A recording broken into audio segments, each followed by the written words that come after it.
What is up guys, Taiki here, and in this video I'll be going over Keeper DAO and its native token ROOK. If you like the video, please like and subscribe and leave a comment in the comment section below. Let's get started. So, first of all, I think the goal of this channel is threefold. First, I don't think crypto is about this casino trying to catch pumps and trying to dodge dumps. I think we can invest in fundamentally sound projects that can accrue value over time. And by doing so, we can improve our risk reward and avoid panic selling good tokens and seeing it immediately 5x, 10x right after we sell. And obviously none of this is financial advice. And for full disclosure, I do own Keeper DAO tokens. And the brief overview of this video is structured in this way. And I think this is the best way for me to try to explain to you what Keeper DAO is, how it works, and why I think it's going to be a DeFi blue chip in the next coming months and maybe years if the crypto bull market is still going on. So first of all, Keeper DAO is an on-chain liquidity provider, a liquidity underwriter for DeFi. Well, what does that mean? Basically, Keeper DAO generates cash flow and revenue through liquidation on arbitrage opportunities. I'll go over more of that later. And arbitrage, if you don't know, is the buying and selling of the same asset and profiting from price differences. So this is an extreme example of an arbitrage opportunity and why gas prices are so high. So let's say ETH on Uni is $1,000 and on Sushi it's $2,000, right? This is an arbitrage opportunity. Bob can just buy ETH on Uni and just sell immediately on Sushi and book a $950 profit, assuming that the gas to make this trade is $50. Obviously this is a free market, right? Ethereum is a free market. Anyone can see these opportunities. And another arbitrager, Sarah, is going to come in and say, you know what? I want that profit. I'm going to bid $100 in gas so I can front run Bob's bid and book a $900 profit, right? And arbitragers, they don't care how much gas they pay as long as they make a profit. Arbitragers, they're not speculating on the future price of ETH. It doesn't matter if they're bullish or bearish. It just matters that, there's a small profit opportunity on the Ethereum blockchain and they just want to execute that right away. And obviously, Bob's going to say, you know what, Sarah, fuck you. I'm going to bid 200. All right, I want to book this $800 profit. And this is going to keep happening, maybe to the point until Sarah says, you know what, I'll just bid $999.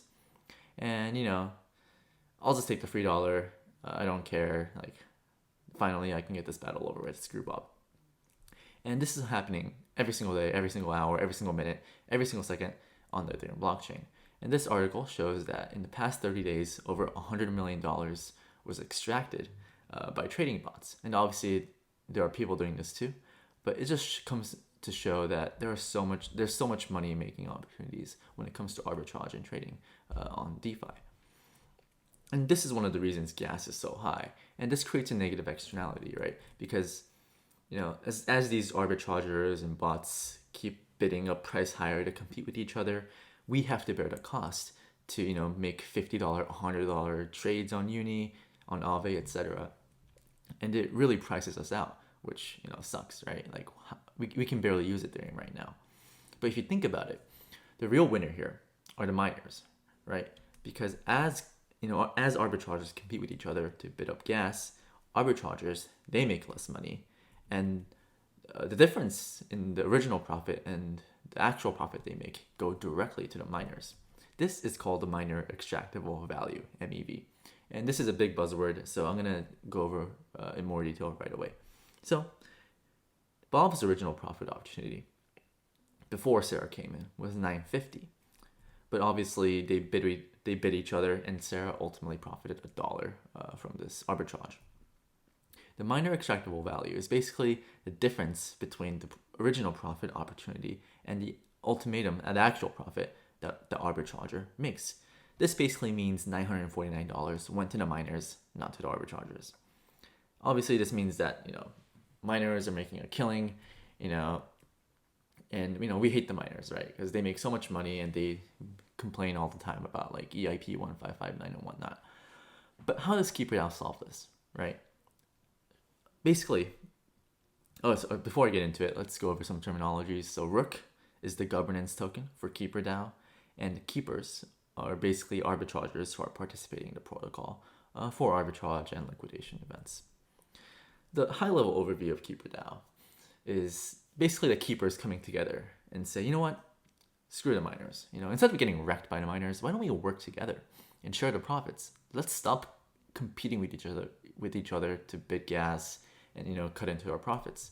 So let's say in the original example, through Keeper DAO, Bob says, you know what, Sarah, let me have this transaction, and in exchange, I'll share with you some profit. All right, Sarah says, that sounds good. Like, let's do it. Basically, without bidding each other with gas, they can make more money working together. This is the high-level overview of Keeper DAO. Obviously, it's more complicated, but it's the idea is that there's game theory involved, right?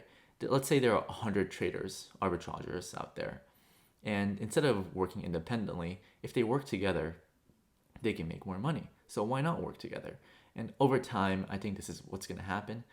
Maybe in the first month, only 10 people join the network and they make lots of money. And then the other 90 says, you know what the hell? Like, how are they making more money? Let's join the network.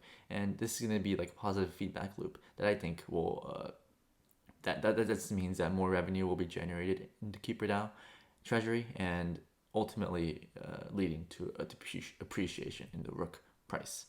So if you look at the Keeper DAO app, this is what it looks like. Like, what the hell is this, right? I know I was first confused when I saw this, like, what the hell? Basically, how Keeper DAO works for us, or just anyone, is that, people like you and I, we can provide liquidity on the Keeper DAO protocol and earn ROOK tokens in return for providing liquidity. And keepers can use this liquidity to make trades on the Ethereum blockchain and make more money. And the cool thing about the Ethereum blockchain and just everything on Ethereum is that everything is transparent, right?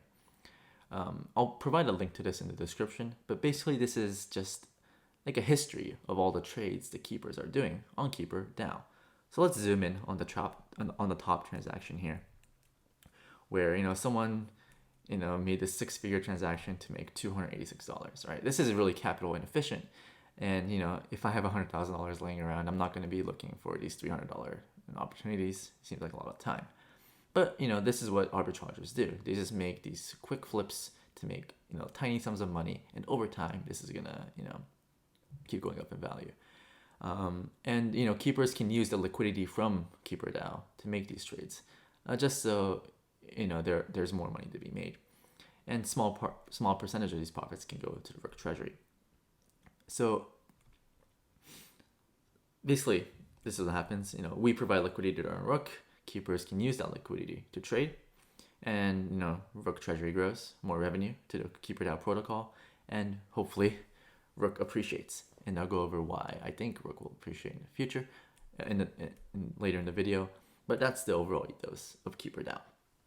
All right, so let's just take our GigaChad brains out, right, and just sit on it. Just sit on it. What does this mean? All right, it seems like there's like a bunch of people making $300, make like swapping stable coins with $100,000. Like, whoa, why would Keeper DAO be so valuable then? It just seems like it's making a little bit of money. But if you think about it, going back to this article, the trading bots made $100 million in 30 days. It's a lot of money. But the $100 million in 30 days, this is suppressed revenue or suppressed profits, right? Because $100 million they made after bidding with each other. What if they, work together? Can't they make more? Can't they make $200 million, $300 million, $500 million? We simply do not know, because Keeper DAO has just started out, and it's like really in the early stages of its protocol. And I guess, like, if you think about how to value a project, a protocol, think about the total addressable market. Oh, what is this? So when you're valuing a $1 trillion company like Amazon, we think about, Amazon is a big company and they're taking a great percentage share of online retail, the cloud, and content and other channels, because they're kind of taking over the world. And Amazon is so valuable because they have a great share in all these markets. But what is the total addressable market of Keeper DAO? Well, I'll give you a minute to ponder on this. I'm just kidding.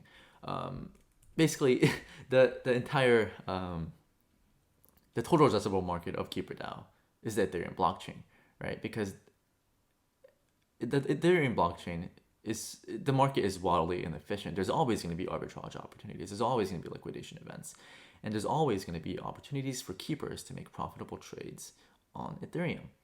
And with as ETH grows, right, as more and more people join the network, there's gonna be more activity on Ethereum, which just means there's gonna be more arbitration and liquidation events on Ethereum with more sums of money, which means there's more revenue and cash flow to the Keeper DAO treasury, which hopefully means that the ROOK token appreciates, right?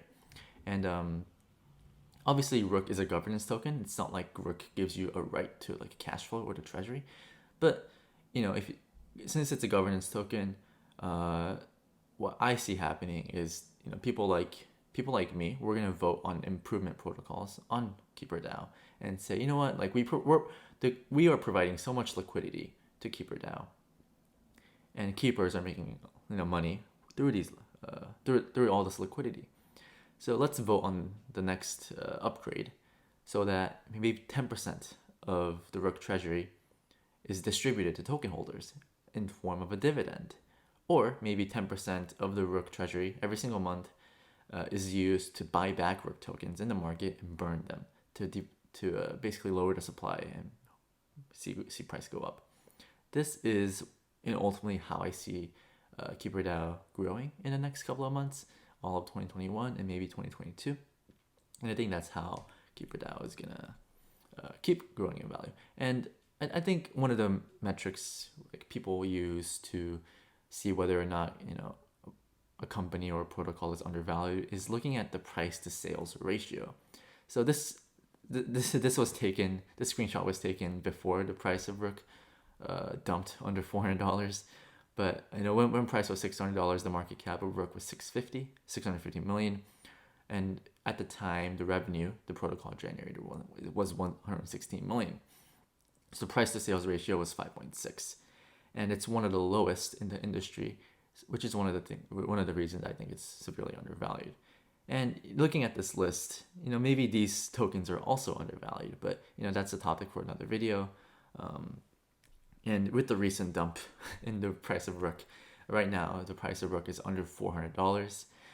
Now the price to sales ratio is 2.8.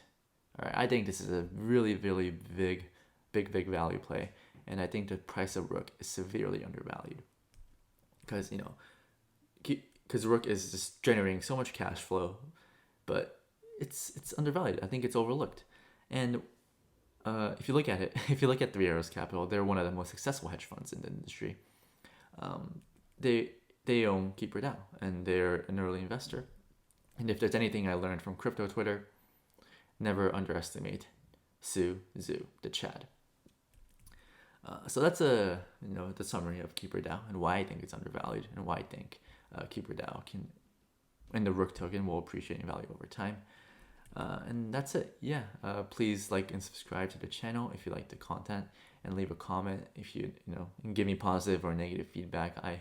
I want to know if this video is total garbage or is actually providing value. That way I know to do more research, because things like this, it takes a lot of time to research and understand, and then make a slide deck to actually explain. So appreciate you.